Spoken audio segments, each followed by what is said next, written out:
Assalamualaikum warahmatullahi wabarakatuh. Alhamdulillahirabbil alamin. Wassalatu wassalamu ala sayyidil mursalin sayyidina Muhammadin wa ala alihi wa sahbihi ajma'in, amma ba'du. Alhamdulillah, kita panjatkan puji syukur kehadirat Allah Subhanahu wa ta'ala.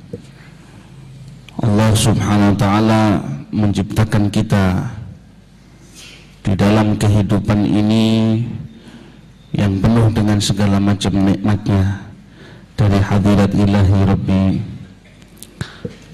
Hidup di dunia yang sekali ini Allah liputi kita dengan kenikmatan yang agung. Kita dijadikan sebagai umatnya Rasulullah sallallahu alaihi wasallam. Salawat dan salam senantiasa tercurahkan kepada Nabi besar Muhammad sallallahu alaihi wasallam. Semoga dengan berkat curahan salawat dan salam nanti kita akan dikasihkan oleh Allah Subhanahu wa ta'ala kedudukan di sisi Allah Subhanahu wa ta'ala. Kita senantiasa diberkahi oleh Allah Subhanahu wa ta'ala. Para hadirin hadirat rahimakumullah, hidup di dunia ini sekali. Hidup yang sekali ini gunakan dengan baik. Hidup yang sekali ini raihlah prestasi dengan seindah-indahnya. Hidup yang sekali ini jadilah Anda orang yang paling bermanfaat bagi diri Anda, keluarga, bermanfaat bagi orang lain, dan paling utama jadilah Anda orang yang bermanfaat bagi umatnya Rasulullah sallallahu alaihi wasallam. Jadikanlah Anda ketika Anda wafat, nama Anda selalu dikenang, baik bagi agama Anda sendiri ataupun siapapun orang-orang yang ada di sekitar Anda. Ini adalah hidup al-hayatun najihah, hidup yang sukses. Hidup sukses itu seperti yang dikatakan oleh Rasul sallallahu alaihi wasallam, yang termasuk orang ini termasuk yang paling dicintai oleh Allah. Rasul SAW bersabda, al-khalqu kulluhum iyalullah fa ahabbuhum ilallah anfa'uhum li'iyalih. Semua orang makhluk itu adalah di bawah tanggungannya Allah, dan yang paling bermanfaat dan yang paling dicintai di sisi Allah fa ahabbuhum ilallah. Yang paling dicintai oleh Allah adalah yang paling manfaat bagi orang yang lain, bagi makhluk-makhluknya Allah, baik itu manusia ataupun yang sekitar Anda, dari hewan ataupun tumbuhan. Sekecil apapun itu adalah mutajarah antara kita dengan Allah Subhanahu wa ta'ala. Apapun yang kita lakukan, baik dalam akwal, ucapan ataupun perbuatan, itu adalah kita ada bisnis sama Allah. Ya, hidup ini katanya Rasul SAW mutajarah.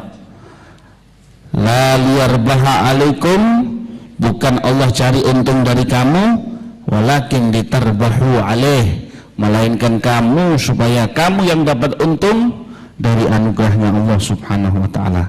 Kita lihat semestanya Allah ini begitu besar.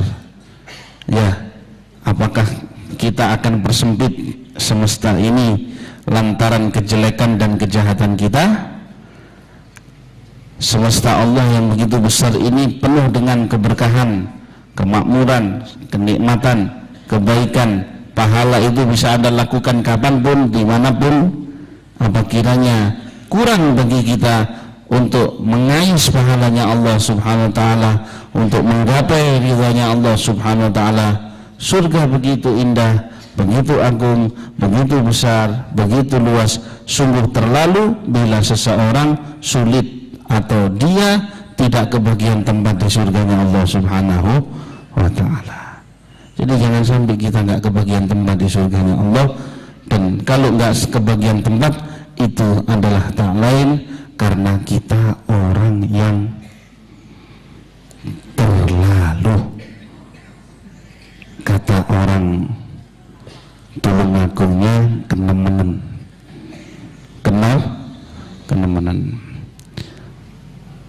urip dadi wong nemen namun tidak disenengi wong. Nah, kalau nemen apike, masya Allah, semua orang akan senang. Ya, tapi kalau nemen, ya, kalau masalah fisik itu ciptaan Allah, ya. Tapi nek tindak tanduknya itu tidak membanggakan, malah nyesekkan hati, ya, yang bisa membuat puas hatinya orang itu kan banyak. Masa kita akan nyesekkan hatinya orang, ya? Sehingga orang yang melihat kita itu kelelek karena nggak bisa ngomong ini betapa jeleknya perbuatannya. Nah, yang demikian ini adalah sesuatu yang tidak terpuji, sesuatu bahkan yang tidak diridhai oleh Allah Subhanahu wa ta'ala. Ibadah yang Allah bangunkan untuk kita adalah mengajak kepada kita agar kita jujur sama Allah, agar kita bersikap untuk selalu bermanfaat kepada orang lain.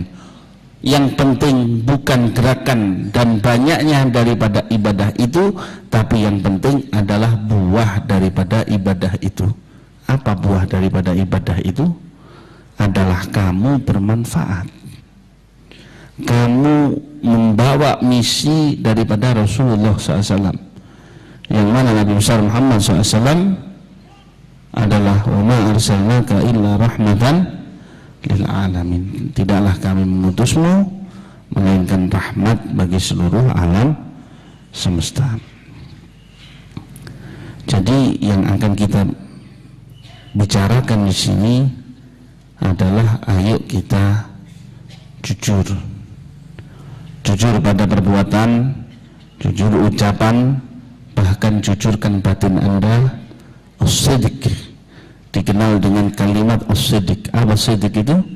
Jujur, benar. Allah Subhanahu wa ta'ala berfirman di dalam ayat Al-Quran, ya ayyuhalladzina amanu taqullaha wa kunu ma'as-shadiqin. Hai orang-orang yang beriman, takwalah kamu kepada Allah dan kumpullah, jadilah, tirulah orang-orang as-shadiqin, orang-orang yang sudah sukses di muka bumi ini, mengemban sifat sidik dari Allah Subhanahu wa ta'ala, mengemban salah satu sifatnya Rasul SAW, yaitu as-sidik, jujur, hidupnya jujur bagi dirinya, jujur bagi orang lain, jujur yang paling utama yasduq ma'allah, yaitu jujur kepada Allah Subhanahu wa ta'ala. Ya'lamu kha'inatal a'yun wa ma tukhfis sudur. Allah lah yang mengetahui apa yang disembunyikan mata yang khianat dan apa yang disembunyikan di dalam hati manusia. Jadi kita hidup ini, kalau di sini mungkin kita bisa bohongin orang, tapi di hadapan Allah tidak ada yang bisa dibohongin, semuanya akan nyata. Ya'lamu sirra wa akhfa. Allah itu tahu yang paling rahasia dan yang paling dalam dan yang paling tersembunyi. Allah sangat faham, Allah mengetahui, tidak ada yang tersembunyi di hadapan Allah Subhanahu wa ta'ala. Al-Quran mendidik kita dengan kalimat yang pertama, ya ayyuhalladzina amanu taqullah. Sering orang itu bertanya, apa daripada ketakwaan? Kalimat ya ayyuhalladzina amanu, kalimat ya ayyuha itu sendiri adalah ungkapan pujian dari Allah Subhanahu wa ta'ala. Ya, ungkapan pujian, panggilan, seruan yang dimana kamu dipanggil oleh Allah, diseru oleh Allah Subhanahu wa ta'ala dengan kalimat ya ayyuha, adalah untuk di dalam bahasa Arab untuk orang yang tinggi, untuk orang yang terhormat, sehingga dipanggil dengan kalimat Ya ayyuha, wahai orang yang jujur, wahai kamu, alladzina amanu, orang-orang yang telah mengaku iman, orang-orang yang telah memiliki la ilaha illallah Muhammad Rasulullah. Allah katakan gak cukup imanmu dalam pengakuan, tapi harus kamu ittaqullah, takutlah kepada Allah subhanahu wa ta'ala. Apa takwa kepada Allah subhanahu wa ta'ala ini? Jangan absen dari ketaatan dan jangan hadir saat kemaksiatan. Kan semuanya itu kan ada daftar hadirnya.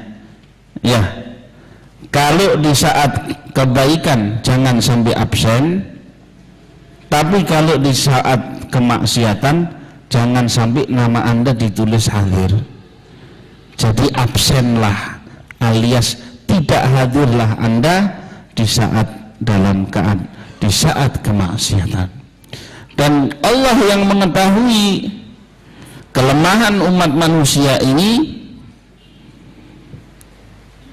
maka Allah mengatakan innal hasanat yudhibnas sayyiat. Bisa jadi orang itu melakukan kejelekan dan kejelekan, keburukan, dosa dan dosa terus dia lakukan, tapi di situ dikatakan al hasanat yudhibnas sayyiat. Selagi umurmu masih ada, maka tidak ketinggalan. Ya, belum maghrib, ya, belum telat bagi kamu untuk memperbaikinya, maka kamu bisa perbaiki dengan kebaikan-kebaikan yang kamu perbuat.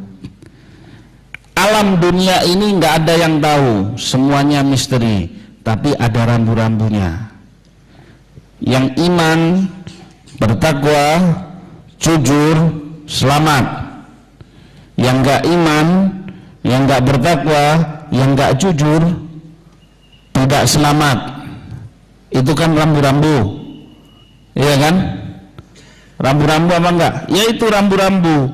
Tetapi diketahui rambu-rambu itu dijalankan benar atau tidaknya di akhir umur, di saat kematiannya, di saat orang itu hendak mengucapkan la ilaha illallah Muhammad Rasulullah sallallahu alaihi wasallam.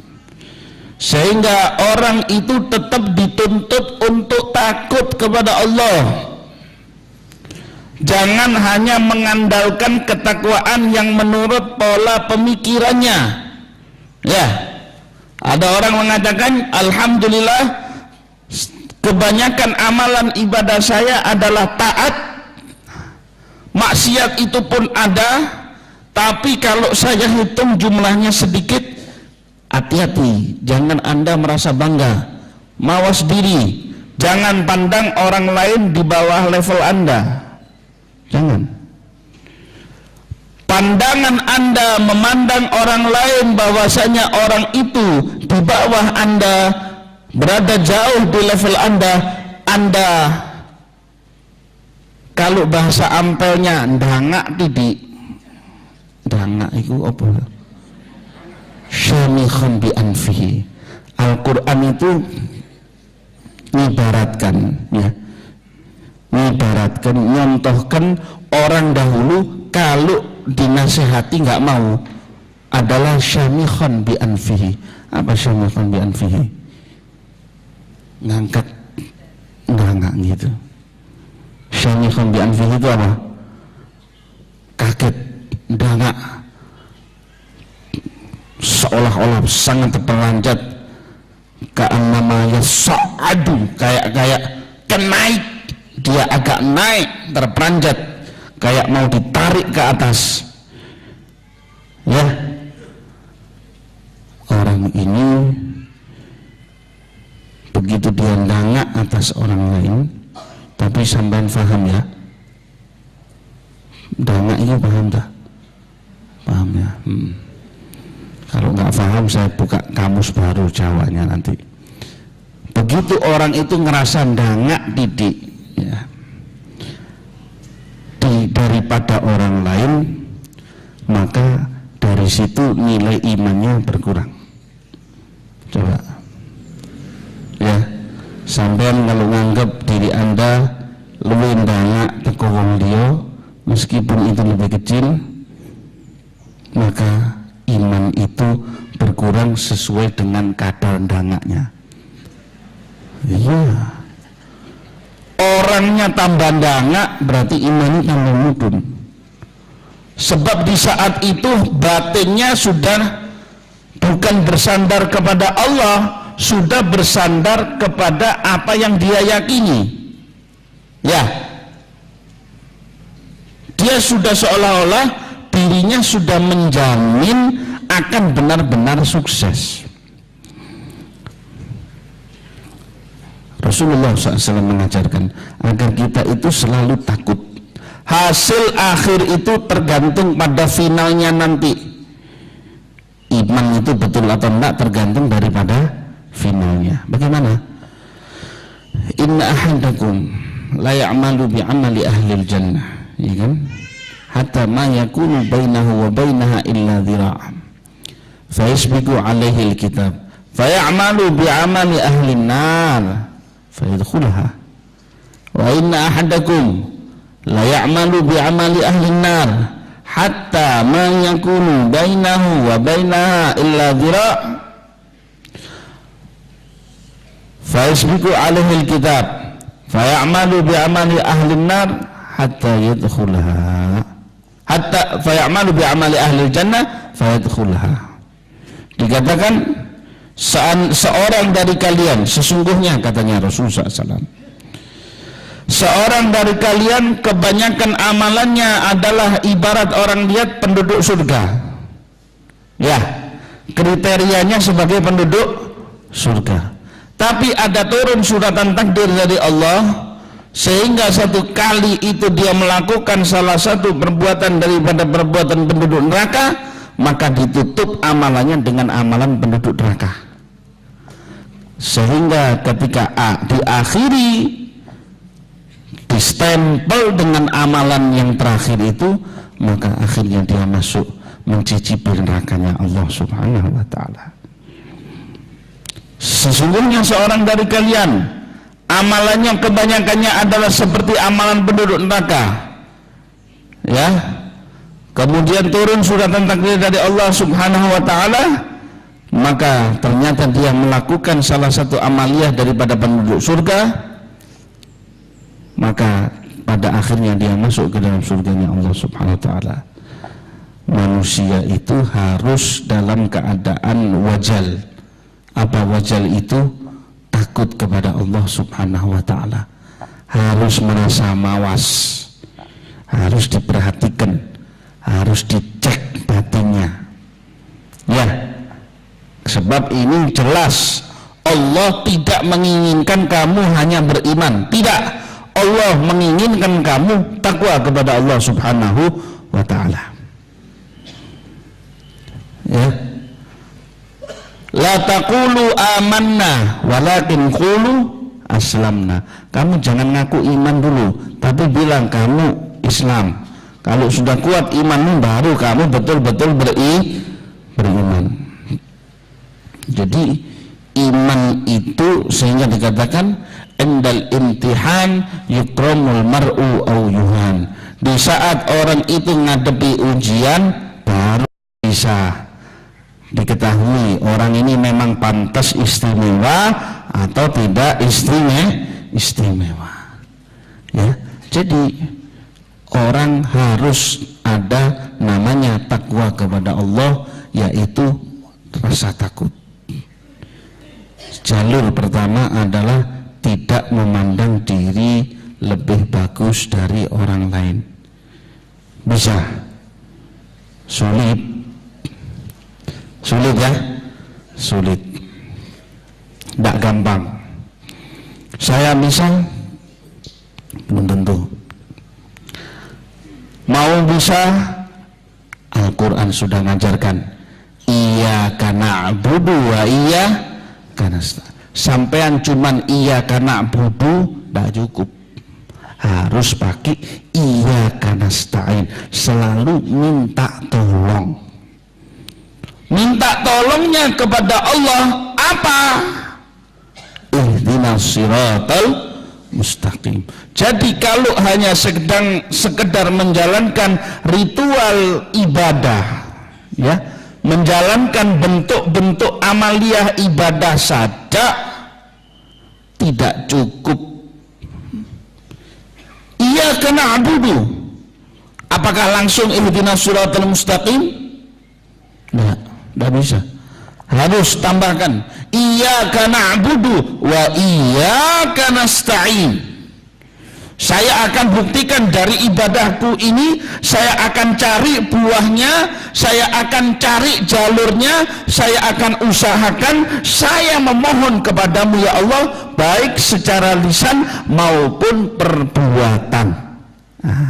Isti'anah, minta tolong.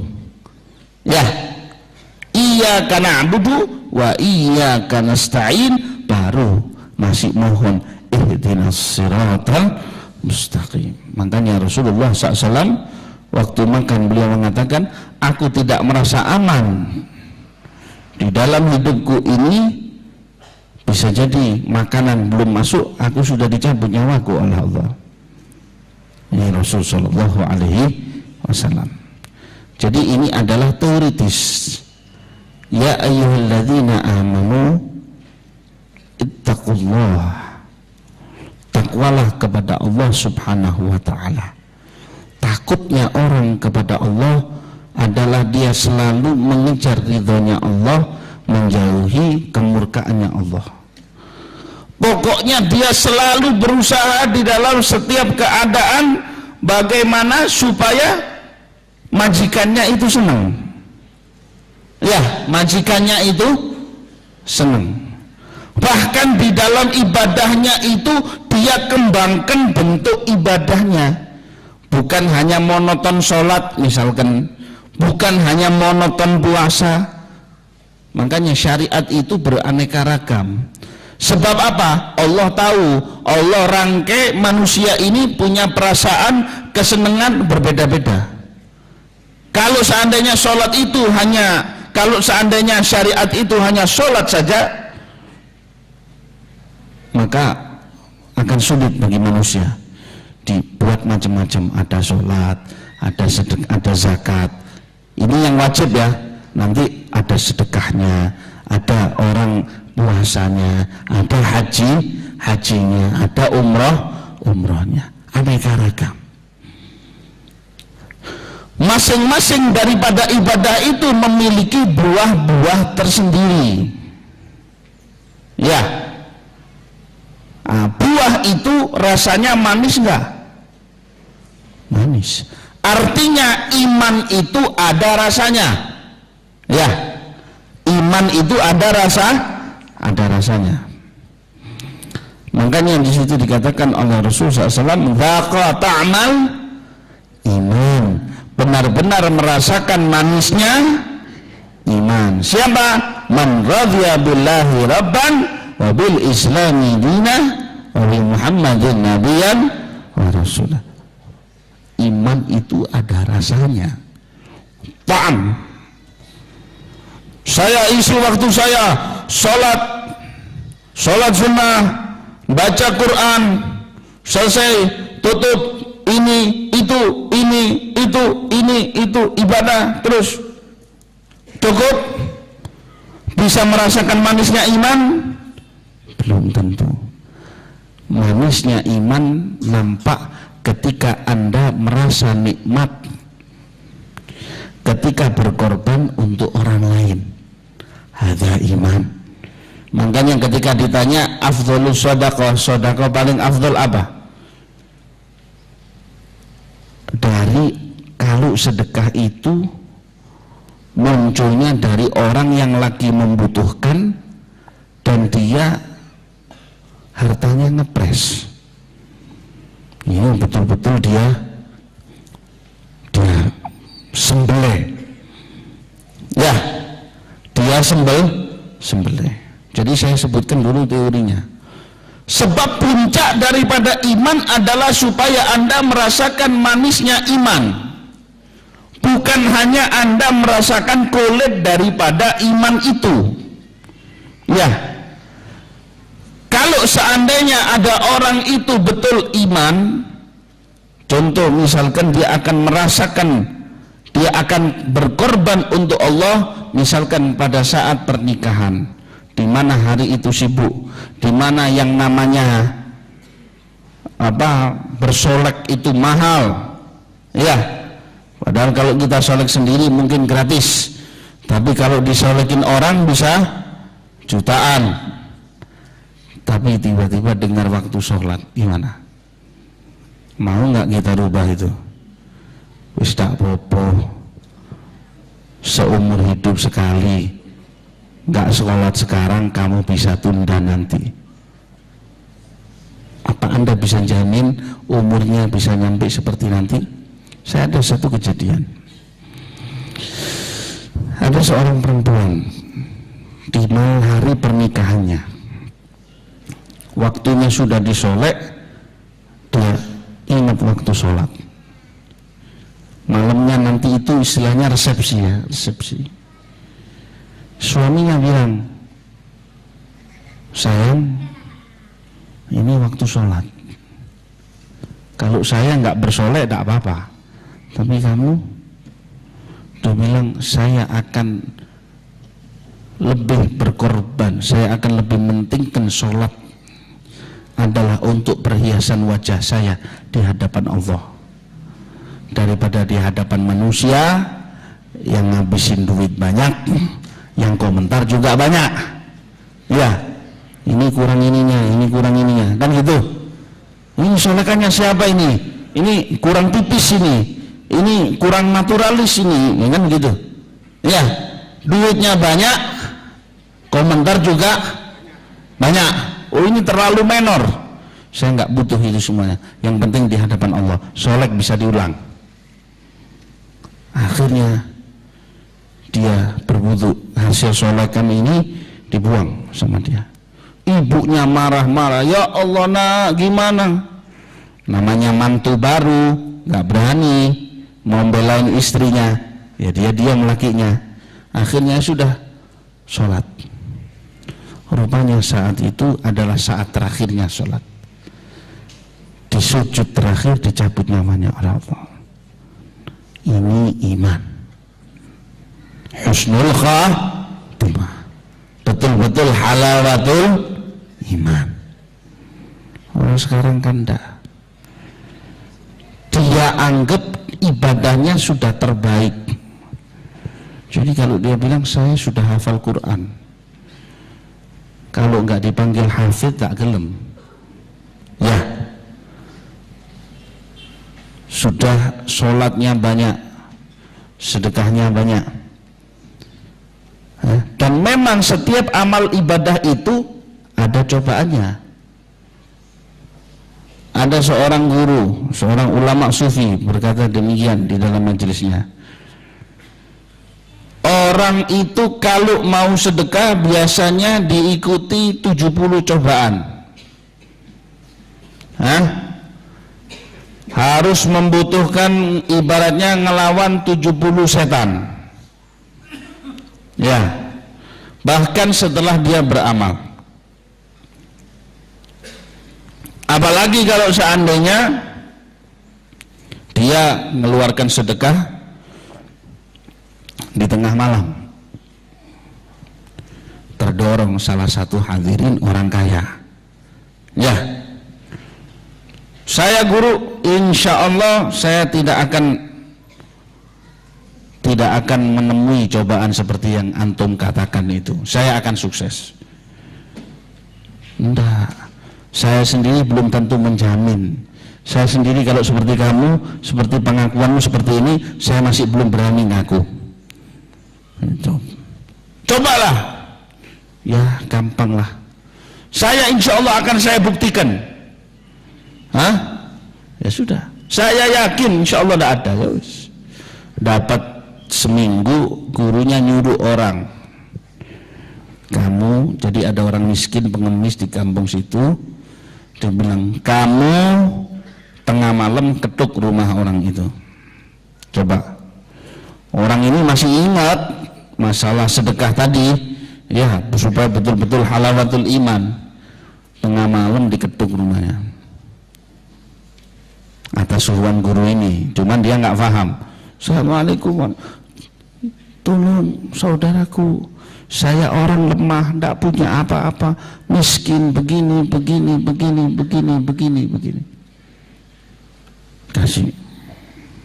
Oh ya, sedekah itu pahalanya besar. Dikasih uang besar. 20 menit balik lagi. Oh iya, teman saya masih kurang, mungkin bisa saya DP dulu ya. Sampean DP, saya bantukan sampean untuk ngasih dia. Kasih. 15 menit lagi balik lagi. Oh ya, itu sebelahnya mungkin belum. 3 sudah balik. Besok orang ini datang ke gurunya, bahas masalah sedekah yang minggu lalu.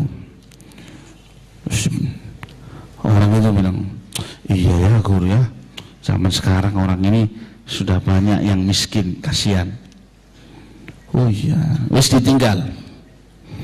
Jadi nggak berlarut-larut pembahasan. Besok orang itu datang lagi. Iya, karena terlalu banyaknya orang miskin itu sehingga jarang orang yang sedekah. Ya, bahkan orang sedekah itu kadang milih-milih. Orang itu harus waktu yang tepat datangnya, harus bagaimana gitu. Ya tapi masih alhamdulillah di kalangan hamba Allah ini ada kalangan yang berhasil melawan setannya. Ya, bahkan diketuk dia itu tengah malam, bukan sekali, 3 kali, ya dikasih. Sama guru dia bilang, oh iya. Tapi nggak diperhatikan, dibiarin jalan. Besok orang ini begitu gurunya duduk di tempat ngaji, langsung dia datang. Antum tahu, saya kenal orang yang suka sedekah seperti itu, saya kenal. Dan alhamdulillah orang itu ya saya sendiri. Kata gurunya apa? Kamu tahu nggak? Saya juga kenal orang miskin itu. Orang miskin itu suruhan saya. Artinya apa? Kamu saya coba. Jadi kalau sudah beramal, jangan terlalu diakon-akoni, jangan terlalu banyak ngaku. Dikatakan oleh ulama terdahulu, madzaqal hana man qala fi nafsihi ana. Orang tidak akan merasakan manisnya mengenal Allah kalau orang ngaku dirinya, saya ini loh, saya ini loh, saya ini loh. Tak bakal. Rasulullah SAW makan itu nggak pernah sendiri, mesti makan sama orang lain. Biar hanya sepiring madu, mesti yang makan 5 orang, 4 orang. Hadza Rasulullah Sallallahu Alaihi Wasallam. Jadi iman itu membutuhkan yang namanya pengorbanan. Teori pertama, supaya iman itu betul manis, 1, kalau Anda sudah bertakwa, jangan merasa lebih bagus daripada orang lain. Yang kedua, jangan akon-akon, jangan ngaku-ngaku. Kadang sesuatu yang tidak dia lakukan tapi orang lain memuji dia, ya terus dia ngiyakan aja, mantuk-mantuk aja. Lu bukannya kamu kan suka bangun malam, mau bilang enggak enak, mantuk-mantuk. Ini gimana nih, bohong enggak ini? Jadi jangan, yang jujur sama Allah Subhanahu wa ta'ala. Ya ayyuhalladzina amanu taqullaha wa kunu ma'as shadiqin. Kumpullah, tirulah orang-orang yang sedek kepada Allah Subhanahu wa ta'ala, supaya kamu betul-betul bermakna di dalam hidup ini. Nggak cukup hafiz Quran kemudian dia nyalahkan orang lain, kemudian dia menghukum orang lain, atau dia ahli hadis pun tidak cukup. Islam bukan agama protes, bukan agama komplain. Ya, bukan komplain Islam itu. Islam adalah rahmatan lil alamin, membetulkan apa yang salah, melihat situasi dan kondisi. Ya, melihat situasi dan kondisi. Jadi kita perlu tahu, kita kenal seperti sosok Al-Imam Ali Zainal Abidin. Imam Ali Zainal Abidin ini bin Husain bin Fatimah, cucunya Rasulullah SAW. Itu tiap malam selain banyak rakaat yang dia jalankan, ya, Allah kalau ngasih kesenangan, orang itu bisa ibadah lama enggak? Bisa. Anda ada orang senang dengan satu kesenangan duniawi, contoh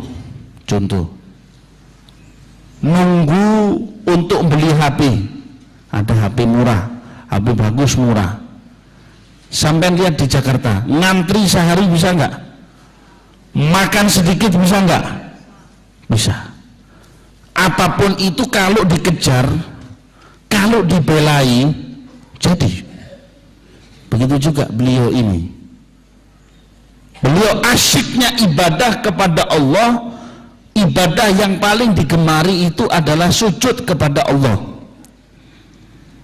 Ya, paling digemari itu sujud kepada Allah, sehingga setiap malam tidak kurang dari 1000 rakaat. Bisa jadi, bisa, karena atas dasar cinta. Jadi Allah jadikan hatinya hamba ini bisa melakukan itu.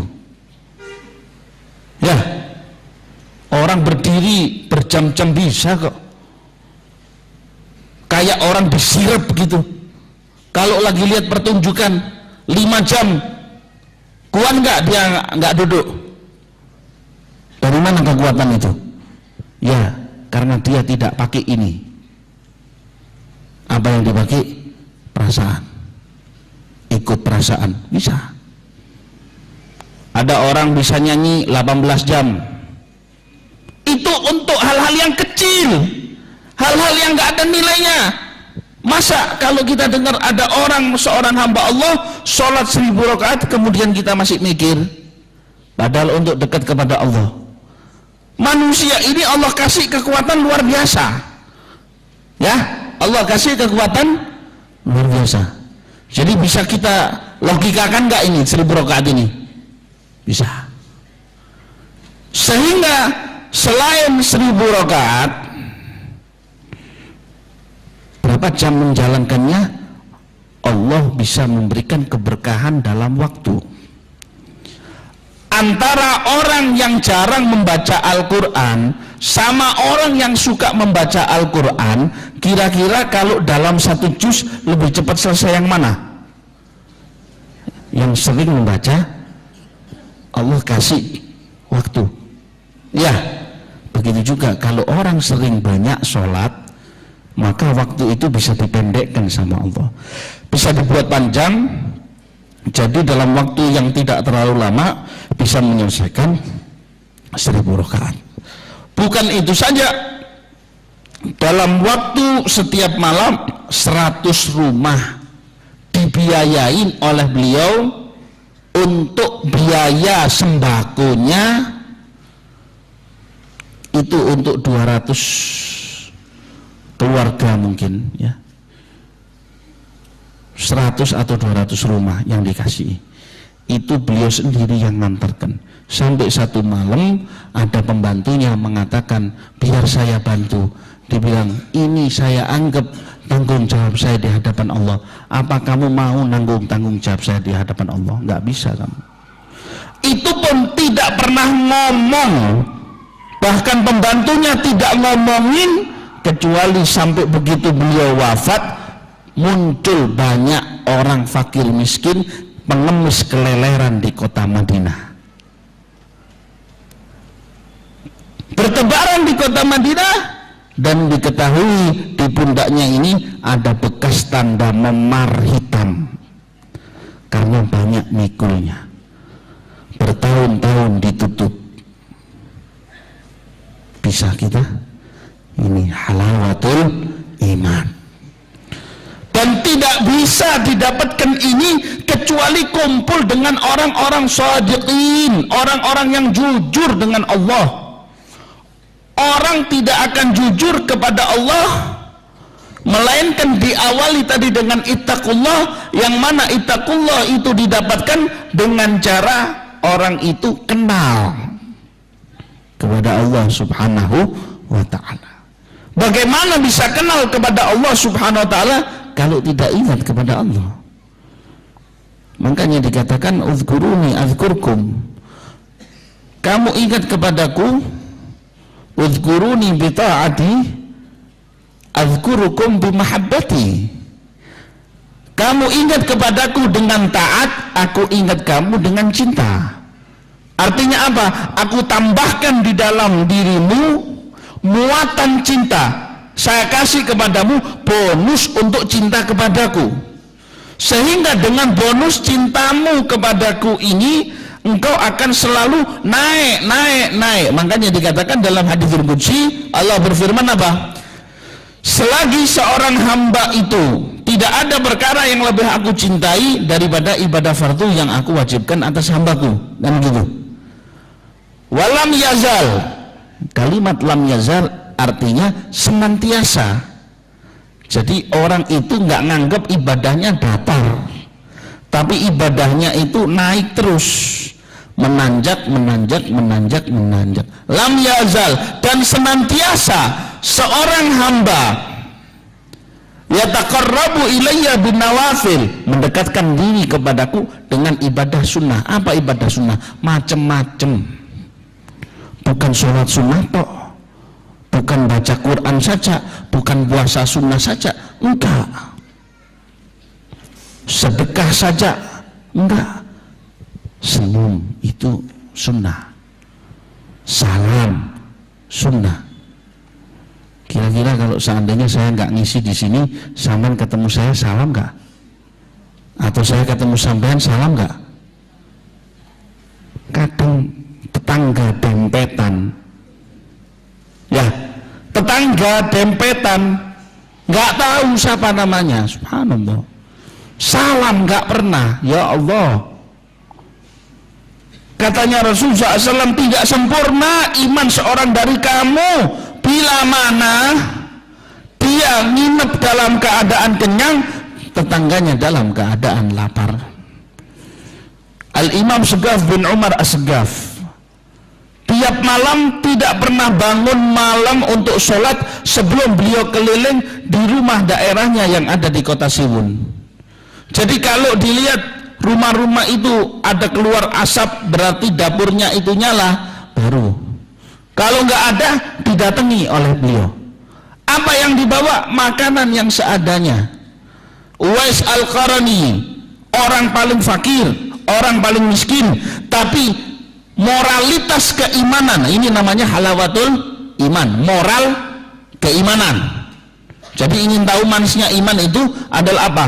Secara moral keimanannya itu mengatakan, bantu orang lain sebisa kamu. Dia mengais dari sampah, makanan-makanan sisa dibersihkan, kemudian bersedekah dengan yang sebelah-sebelahnya, yang lebihnya itu disedekahi. Sudah itu dia berdoa, ya Allah, kalau ada orang yang mati karena lapar, jangan engkau tuntut aku ya Allah, aku sudah berusaha sebisa saya. Bisa. Ini moralitas keimanan. Maaf, kadang orang itu bisa membantu orang lain jutaan, gampang, tapi keluarga sendiri, kerabat sendiri, nggak pernah silaturahmi minta bantuan. Apa sampai nunggu sini di silaturahmi? Ini loh, ini nyata apa enggak ini? Kenyataan enggak? Ini fakta di lapangan. Kita nggak usah pengajian yang lebih-lebihnya. Ini benahin dulu nih. Ya, ibunya kadang sujud terus nggak berani keluar. Istrinya belanjaannya berat terus emaknya tambah kurus. Emaknya tambah, nanti kalau dibiayain sedikit, aduh omongannya pedesnya lebih tajam dari silet. Ibu ini untung saya bantu. La ilaha illallah. Sampean kalau nggak keluar dari perut ibu itu, orang dulu takut sama orang tua. Orang sekarang orang tuanya takut sama Ada satu orang baru biayai pembangunan rumahnya. Ibunya ini bilang, mana laporannya? Ada nggak ini? Fakta nggak ini? Kita nggak usah tanya anaknya siapa. Anak kita sendiri kadang. Bisa jadi kadang diri kita sendiri. Misalkan diminta setiap hari, contoh, ada orang tua, bapak kita atau ibu kita sudah di rumah. Nah, ibu ini kalau bisa setiap hari sangonono 30.000 bohong. Ini saya kasih contoh, ya, jujur sama Allah. Kita mau berangkat, mintain duit, mau berangkat, nah mana 30.000, sehari dikasih 2 hari. Nah ini kita dengan penuh kegembiraan, penuh kenikmatan, andap asornya tepak, ya betul ini ucapan saya, andap asor ya. 5 hari dia bilang, aduh pak kayak tukang palak kuai. Loh kok bisa begitu? Ya, kita punya moralitas keimanan ini kurang. Jadi jangan hanya mengandalkan apa yang sudah kamu keluarkan. Minta tolong kepada Allah, berdoa kepada Allah, terus meminta dan mohon kepada Allah supaya hati ini diberikan, ya, kenikmatan untuk memberi. Kadang kita, saya senang sedekah ini, saya nikmat ngasih orang ini. Ya, orang yang Anda senangi. Coba sama orang yang Anda berarti itu, mau ngasih. Rasul SAW, Sayyidina Umar bin Khattab, ya, ada orang Yahudi ini ngasih makan Sayyidina Umar. Kamu kok ngasih makannya nggak sehalus yang dulu ya? Oh iya, yang dulu itu sudah meninggal. Siapa itu yang dulu? Itulah Muhammad Rasulullah Sallallahu Alaihi Wasallam. Dibunuh tak orang Yahudi ini? Enggak. Ya, seperti itu. Dan tidak pernah ada cerita akhlak hanya bisa didapat dengan baca buku, tak bisa. Orang yang ustadznya bukunya banyak salahnya, tapi dilihat, ilmu ngeliat, belajar dari ulama. Makanya Al-Quran mengatakan wa kunu ma'as shadiqin. Seandainya manusia ini bisa mengambil pelajaran hanya melalui firman-Nya Allah, Allah tidak akan turunkan para nabi, enggak. Tapi karena begitu butuhnya manusia ini untuk belajar secara penglihatan, visualisasi bagaimana praktek akhlak yang benar, maka dikirimlah para anbiya, dikirimlah oleh Allah kadernya para nabi, para sahabat, kemudian dikirimlah pula para tabi'in, dan terus bertasalsul sampai sekarang ulama-ulama sholihin, orang-orang yang dekat dengan Allah Subhanahu wa ta'ala. Jangan sampai kita menjadi umat yang paling buruk, yang mana umat ini melaknat umat yang sebelumnya, melaknat para pendahulunya, melaknat para sahabatnya Rasulullah SAW, atau mengomentari amaliyah, mengomentari perbuatan, cara-cara orang-orang soleh, orang-orang yang baik di hadapan Allah Subhanahu wa ta'ala. Sebab kalau seandainya seseorang tidak tahu diri, tahu orang yang nggak tahu diri, ngaku iman, memang iman, cahaya mencorong, bisa, ibadahnya Masya Allah, tapi mulutnya luar biasa. Saya kalau ingin supaya kita itu terhindar, saya kasih bahayanya itu gini, mohon maaf kalau bahasanya agak kurang enak, saya mohon izin ini, ngai, sembayang, zikir, tapi mulutnya nyatek sana nyatek sini. Elek enggak ini? Ahli ibadah, ahli zikir, tapi komentator sepak bola kalah. Rasulullah SAW itu nggak pernah komplain, nggak pernah komentar. Ada orang, jadi kalau duduk sama para sahabat, duduk dilihat dulu. Jadi orang itu dididik sama Rasulullah SAW. Begitu ngomong, nanti mereka berbicara, ada bercanda yang enak, beliau ketawa. Begitu ada sesuatu yang sudah nggak benar, dibilang jangan gini, yang benar itu begitu. Bahkan tidak pernah Rasulullah SAW menegur orang secara langsung.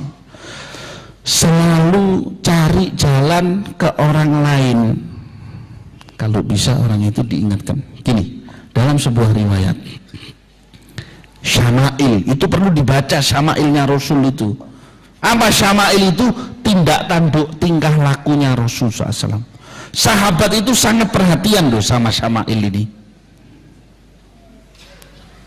Ada saat waktu itu Rasul lagi makan.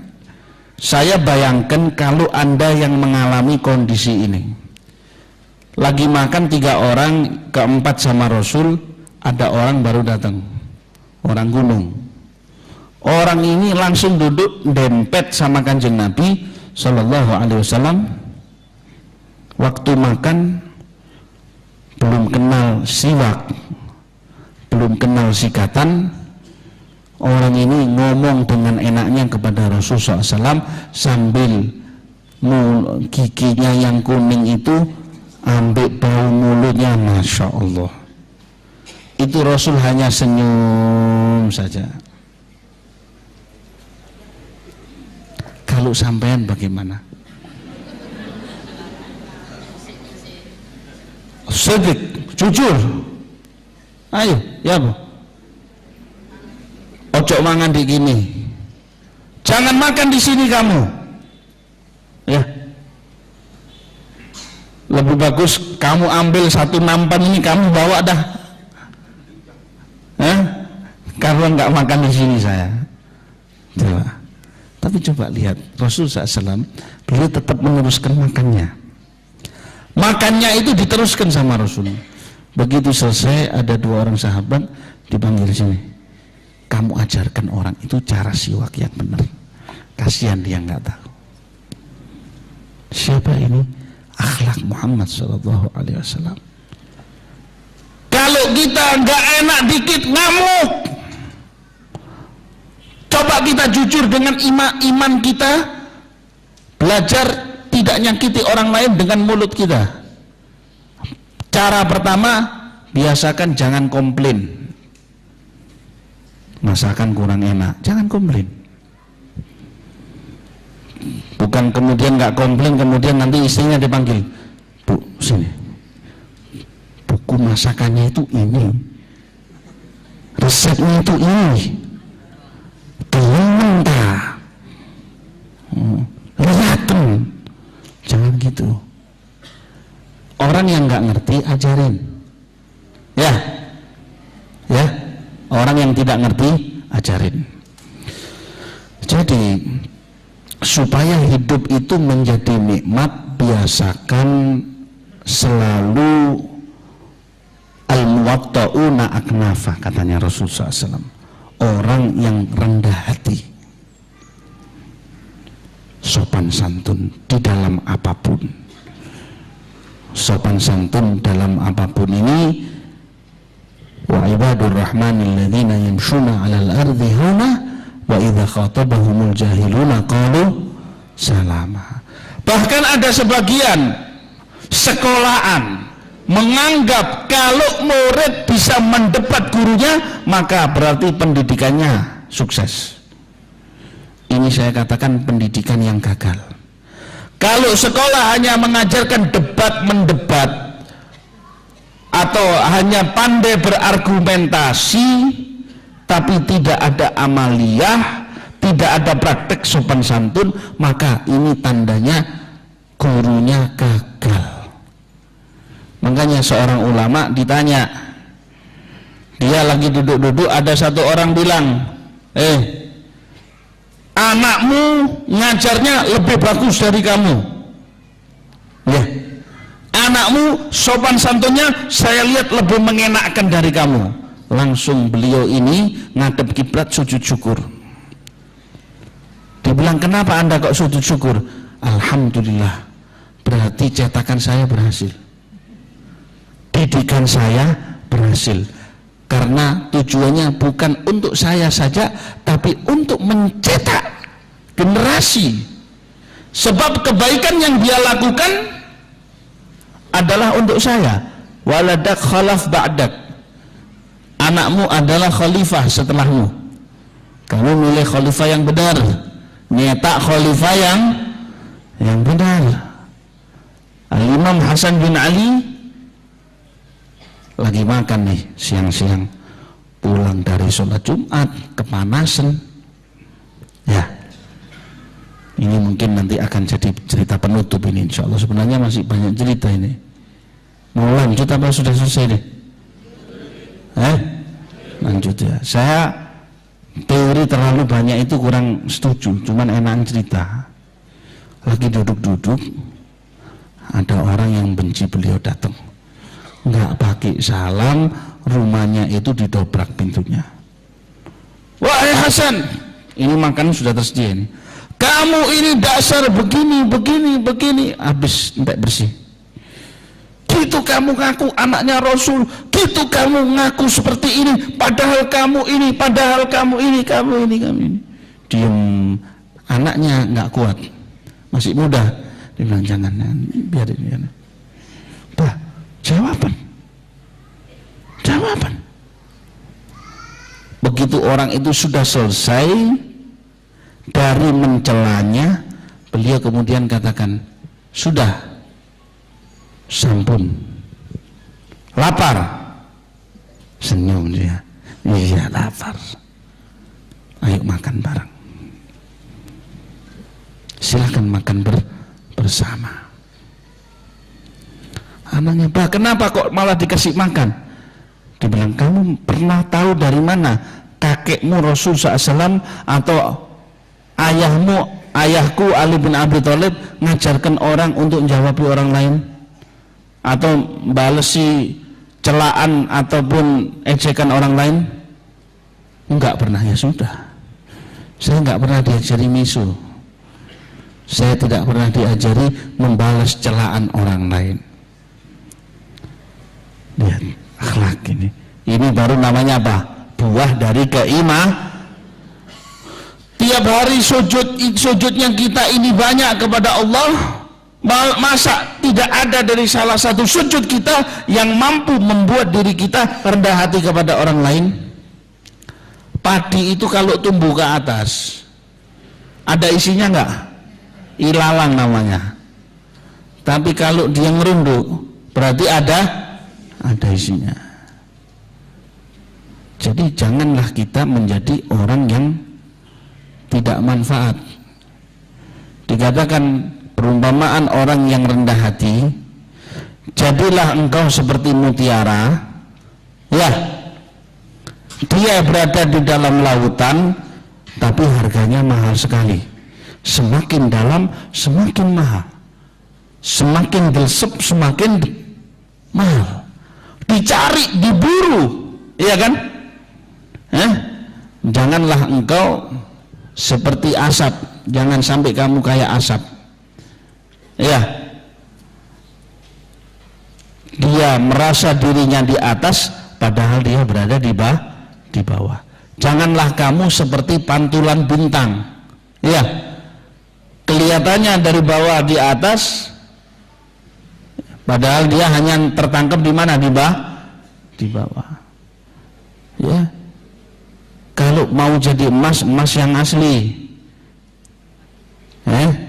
Jangan bangga dengan petentang-petentengnya kayak yang ngambang di kali. Jangan. Biasakan diri kita. Makanya saya katakan sejak awal as-siddiq, jujur dengan ucapan, jujur dengan perbuatan. Bukan berarti terus terang, ya. Jangan dianggap jujur itu adalah terus terang. Nanti masakannya orang nggak enak, kita terus terang masakanmu nggak enak. Jangan. Enggak, jujur itu enak, Anda bilang, tapi dia kasihan, kan gitu. Jadilah orang-orang yang selalu bermanfaat. Jadi kita kembali teori ketakwaan yang pertama, supaya mendapatkan halawatul iman yang pertama. Jika sudah beribadah, jangan merasa lebih baik dari orang lain. Kemudian yang kedua, jangan gampang mengaku-ngaku atau suka sesumbar dengan apa yang sudah kita lakukan. Yang ketiga, jangan suka ngomentari yang tidak penting, nggak usah. Da'ma yaribuka ila ma la yaribuk.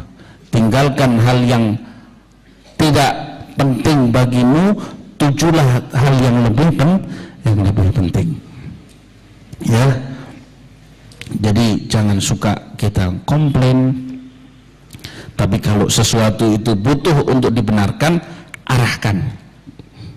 Bukan komplainan, tapi arahkan yang benar dengan cara yang hikmah, dengan cara yang baik, ya. Ada seorang dai, kalau tidak sempat nasihatin istrinya, maka karena takut anaknya nanti dengar dan lain sebagainya, maka istrinya itu dinasihati dengan kisah melalui SMS. Indah ini sebenarnya. Tapi dia sendiri mengatakan, selama saya menikah tidak pernah saya tahu tidak pernah saya ngecek isi dompet dari istri saya. Ya, istrinya pun demikian, nggak ngecek dompet punya jujur, belum tentu diizinin.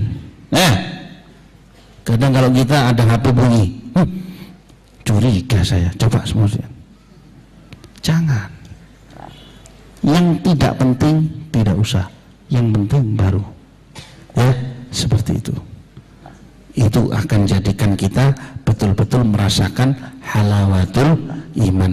Dan tidak bisa dicapai itu semuanya kecuali dengan dua. Yang pertama, minta tolong kepada Allah. Ya, iyyaka na'budu saja nggak cukup, tapi harus iyyaka nasta'in, baru dapat ihdinas siratal mustaqim. Kemudian harus ngambil contoh, ilmu melihat, belajar secara fakta dari ulama-ulama besar, dari ulama-ulama yang dilihat mengingatkan Allah. Artinya belajarlah semuanya itu dari tindak tanduknya mereka. Ya, dari kita baca buku-buku tentang akhlaknya Rasul Shallallahu Alaihi Wasallam. Kiranya demikian yang bisa saya sampaikan. Ya, mumpung masih ada 2 menit, 3 menit, kalau yang ada pertanyaan, ya, bagi yang belum paham, monggo. Kalau sudah paham tapi masih ingin bertanya, ya silahkan. Sebelum saya tutup dengan doa.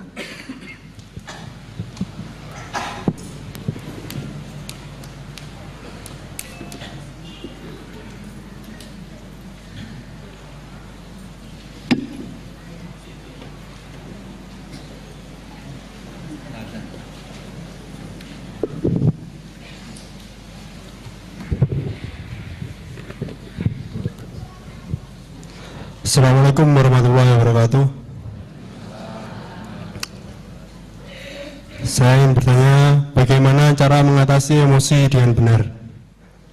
Seperti saja. Terima kasih. Assalamualaikum warahmatullahi wabarakatuh.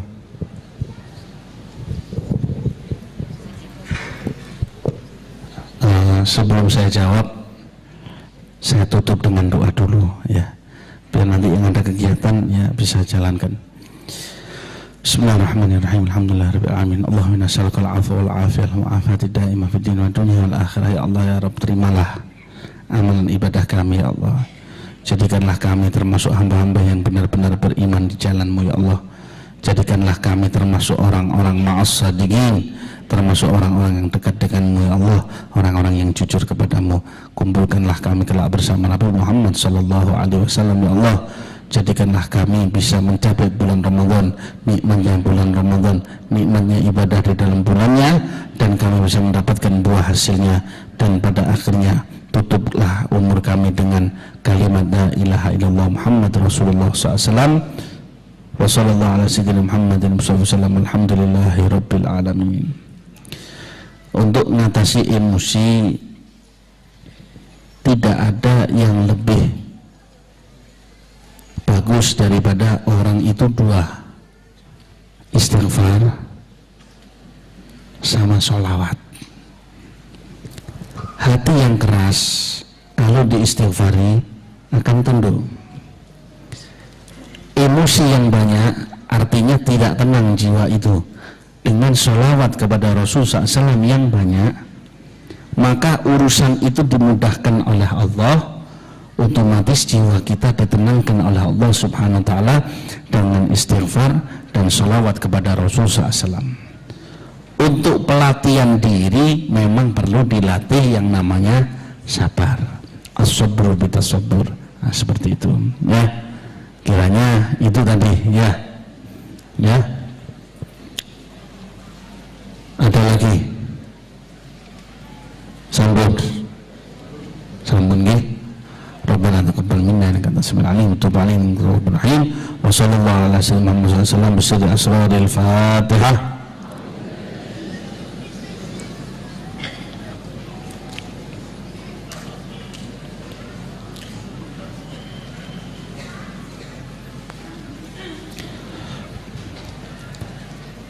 Assalamualaikum warahmatullahi wabarakatuh.